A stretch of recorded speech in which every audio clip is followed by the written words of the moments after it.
Bonjour à tous, bienvenue sur la chaîne Info Canada. Aujourd'hui, je vais vous parler quels sont les documents, quelles sont les listes des contrôles des documents pour avoir un permis d'études pour étudier au Canada. Pour ce faire, les liens, je les mettais dans la description et surtout abonnez-vous sur ma chaîne, partagez la vidéo. À force de vous abonner, à force de partager, c'est que nous donne aussi la force de vous proposer d'autres vidéos. Les listes des contrôles des documents pour avoir un permis d'études au Canada. Quelles sont les listes? Bon, vous pouvez, oui, on a dit, cette liste de contrôle des documents fait partie des formulaires que vous devez soumettre, que vous devez soumettre, que vous devez soumettre avec votre demande. Consultez les guides d'instruction IMM 550D 69 pour vérifier si vous devez fournir certains formulaires et documents indiqués dans la présente liste de contrôles ou la totalité de celle-ci. Si vos documents sont rédigés dans une langue autre que le français ou l'anglais, veuillez vérifier auprès du bureau des visas responsable de votre région s'il doit être traduit. Vous voyez? Et si vous manquez un des documents requis, indiquez ci-après. Le traitement de votre demande pourrait être retardé. Rassemblez vos documents dans l'ordre de la liste de contrôle et cochez chaque élément. Vous voyez, avant de soumettre votre candidature, avant de soumettre pour la demande de votre permis d'études ou visa d'études, vous devez recourir à cette liste. Vous devez recourir à cette liste. Vous voyez, ils ont dit, j'ai inclus les documents suivants. Il y a les documents suivants. Liste des formulaires. Vous devez remplir et signer et dater les formulaires des CIC suivants. Premièrement, si vous avez par exemple le formulaire suivant demande d'un permis d'études présenté à l'extérieur du Canada. C'est IMM 1294. Ces formulaires, vous devez les remplir. Si vous avez ces documents, vous avez déjà rempli ces formulaires, vous devez toutefois cocher. C'est comme un agenda. Ceci, c'est comme un agenda qui vous permettra de regarder quels sont les documents que vous en avez et quels sont les documents que vous n'avez pas encore eu. Vous voyez? Par exemple, si vous avez déjà les demandes d'un permis d'études présenté à l'extérieur du Canada avec ces formulaires IMM 1294, vous pouvez toutefois cocher ici que vous avez et vous avez complété. Et deuxièmement, les formulaires d'info familiale sur la famille. Vous pouvez toutefois cocher si vous en avez déjà et vous avez déjà complété. Vous pouvez toutefois les cocher.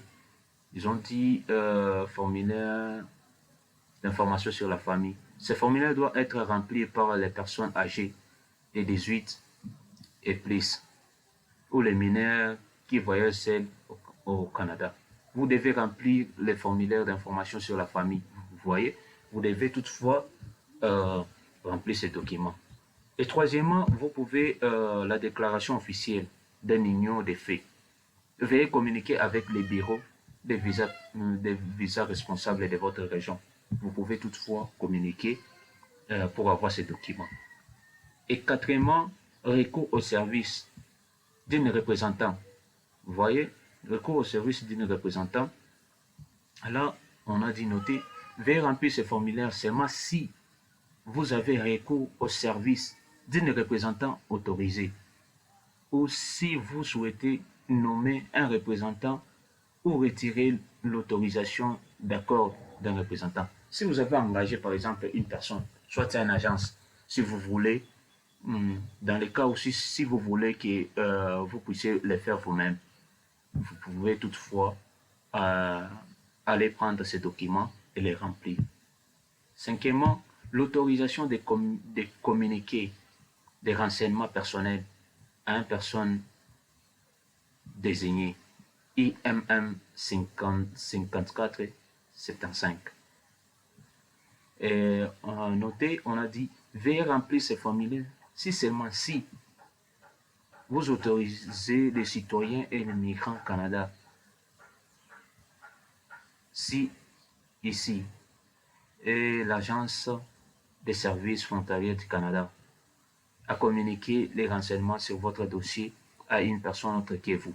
Si vous voulez, vous voyez, il y a aussi des documents. Si vous voulez, par exemple, que dans les cas où de communication ou bien si vous voulez que les services d'immigration puissent communiquer avec d'autres personnes concernant vos informations, vous pouvez toutefois aussi avoir ces documents et les remplir. Et sixièmement, déclaration du gardien. Gardien pour enfants mineurs, étudiants au Canada, IMM 5646. Notez, ces formulaires doivent être remplis si les mineurs qui souhaitent étudier au Canada est âgé de moins de 17 ans. C'est-à-dire, si par exemple, la personne qui veut aller au Canada ou étudier au Canada, qui a moins de 18 ans, c'est-à-dire 17 ans, 16 ans, 15 ans, 14 ans, 10 ans, tout ça. Ils peuvent toutefois faire un recours à ce service et qui pourra toujours faire une déclaration, faire une lettre de déclaration concernant son enfant. Et liste de documents. La liste de documents, les paiements des frais. Dans un monde acceptable, veuillez payer les frais de traitement, de demande et autres frais applicables, notamment les frais de prélèvement des biométriques, tout ça, il y en a. C'est-à-dire, pour ça, dans ces cas, ils ont dit, notez, les bureaux de visa n'acceptent pas des récits des banques au Canada. Vous voyez? C'est-à-dire, si vous êtes dans votre pays, vous pouvez toutefois payer à l'ambassade de votre pays, l'ambassade du Canada de votre pays. Vous voyez, ils ont dit, les bureaux de visa n'acceptent pas des récits des banques au Canada. Vous voyez, si vous payez à partir de là, c'est impossible. C'est-à-dire, vous devez envoyer, même si c'est une personne, si vous êtes au Canada, vous pouvez envoyer de l'argent à la personne qui est dans son pays et il pourra aller payer directement. Il pourra aller payer directement à l'ambassade de son pays. Et suivant, ils ont dit une photo, une photocopie des pages de renseignements personnels de votre passeport ou titre de voyage qui comprend les numéros de passeport, la date de livraison de l'expiration, votre photo, nom, date de lieu de naissance. À noter, si vous avez besoin d'un visa de résidence permanent VRT et votre demande de permis d'études est approuvée, vous devez fournir votre passeport original pour que les visas vous soient délivrés. Veuillez communiquer avec les bureaux des visas responsables de votre région. C'est-à-dire ça, vous devez aller, toutefois, si vous voulez, par exemple, vous faites une demande en ligne. C'est-à-dire dans les cas où on va pour vous livrer votre visa, ils auront besoin de votre passeport. Ils auront besoin de votre passeport pour avoir quelques informations et c'est-à-dire votre passeport original et vous allez les remettre et ils pourront imprimer votre visa dans votre passeport et vous remettre encore. Et suivant, il y a des photos. Des photos respectant les spécifiques de la demande. Demande de visa spécifique. Vous pouvez toutefois cliquer ici pour voir quelles sont les dimensions des photos. Ils ont dit, à l'endroit des photos, écrivez votre nom et votre date de naissance. Vous voyez, vous pouvez avoir les deux photos et vous allez écrire votre nom et votre nom. Écrivez votre nom et votre date de naissance. À noter, si vous devez fournir vos données biométriques, empreintes digitales et photos, vous n'êtes pas tenu d'inclure des photos format papier à votre demande. Vous voyez, dans les cas où vous allez fournir vos données biométriques, vous n'avez pas besoin, d'apporter vos photos papier. Et suivant lettre d'acceptation de l'établissement que vous comptez étudier, notamment s'il y a les limites des établissements d'enseignement désignés. Notez.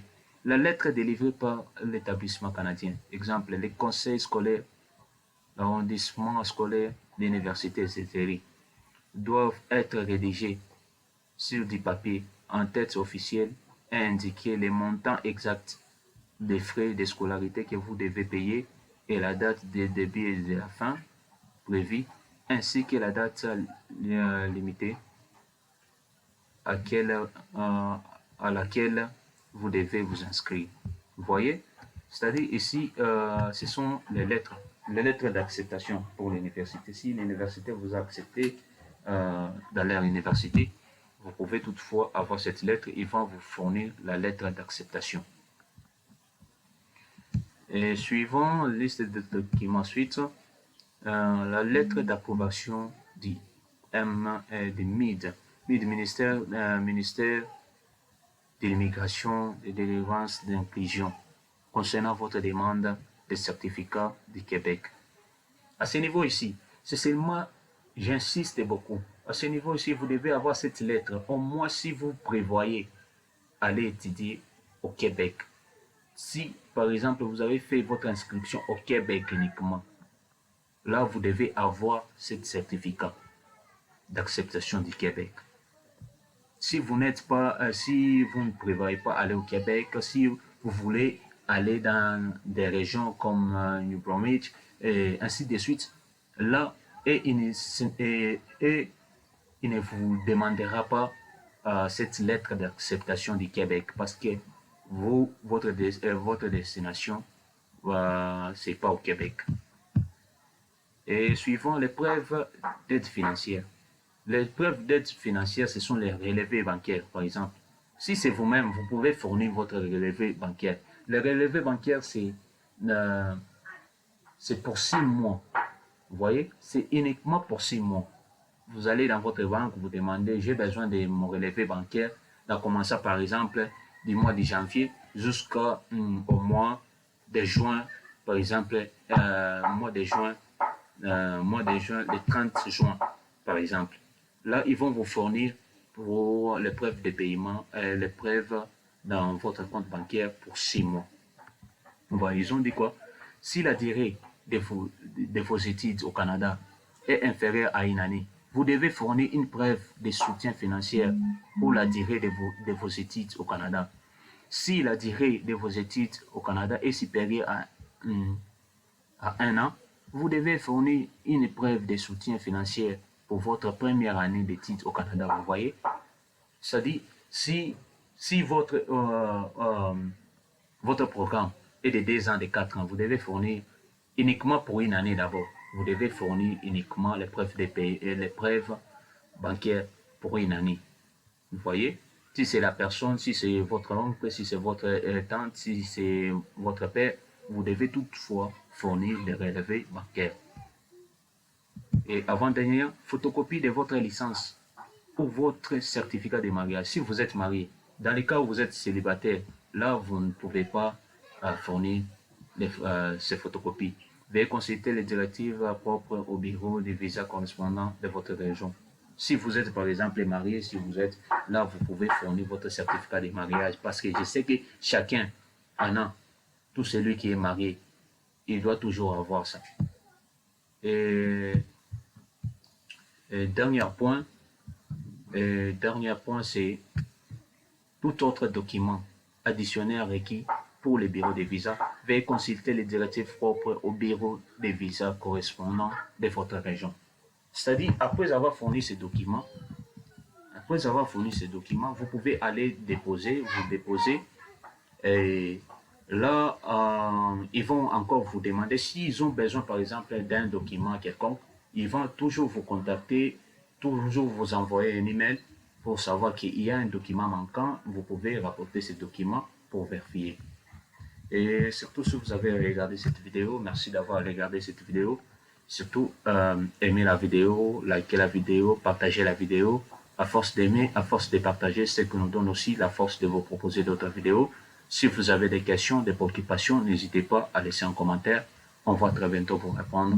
Merci et à bientôt.